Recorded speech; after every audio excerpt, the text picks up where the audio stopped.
The only view that I had of the outside world was what I could see through a mail slot.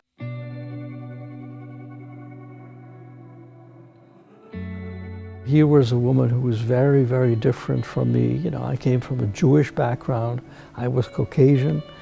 She was dark-skinned, Indonesian, Muslim with heavy Buddhist influence. And she's the one who really protected me.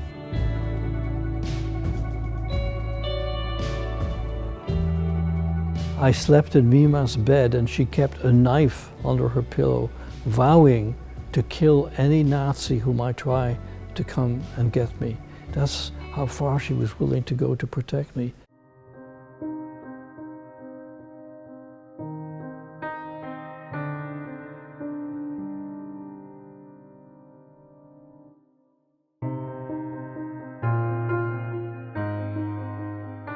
I'm not quite sure why the Indonesian community was never targeted specifically by the Nazis.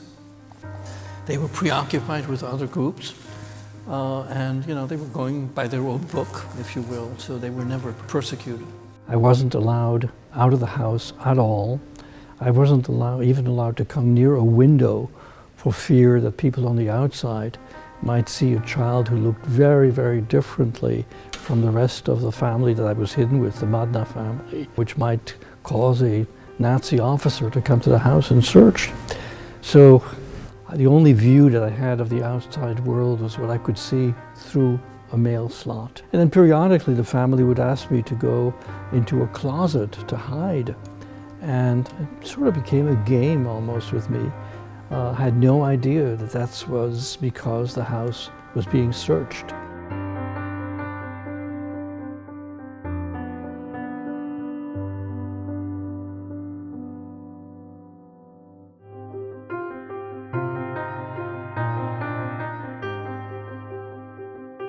She saw a child in need, a Jewish child, and she became that Jewish child's mother. And it's really to her that I owe my survival.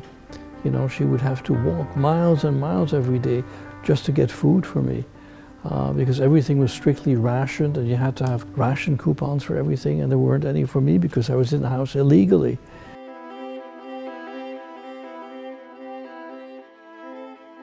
I was a part of a major persecution called the Holocaust, and that I lost many family members as a result of that hate and that persecution. And then I'm also a member of another group, being gay.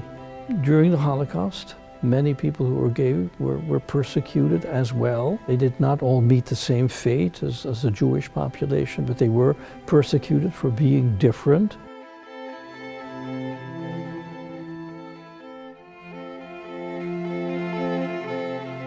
I represent, in a sense, both of those. I am Jewish, and so I bear the scars of the Holocaust, and I'm gay, and I'm quite aware of the fact that there is homophobia in this world, that we ought to fight every bit as hard as we do anti-Semitism.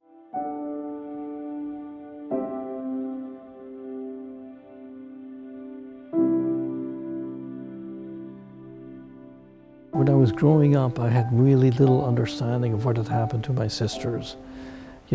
For a while I was actually jealous of them because people would tell me how wonderful the two of them were as kids, the beautiful handwriting of my sister Eva, how good a child Leah was. So I was a little bit jealous of them as a young kid. Then I began to understand, that they had been taken away and did not come back.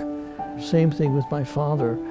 So I did not experience a deep feeling of loss until much, much later in life. And as far as my sisters are concerned, that sense of loss seems to be getting worse and worse and more intense as the years have gone by. And as I begin to think of all of the family occasions that we have missed, all the nieces and nephews that I don't have, that's really a very profound hurt.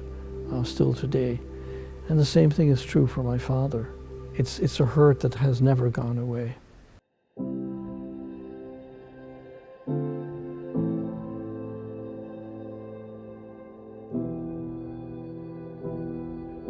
My mother, basically told me it was okay that I was gay and that I wasn't going to have a wife and children, a traditional marriage.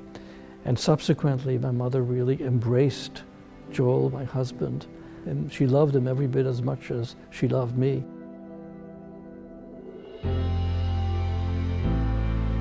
You know, the story of the Holocaust is horrible, but within the story of the Holocaust, there were people like the Madna family that were willing to do what is right, even though they were living in a sea of evil.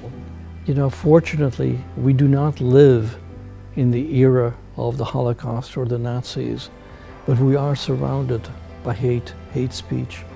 And the lesson I think that Mima would want us to learn is to stand up to hate, to do what is right, and to answer and get rid of hate.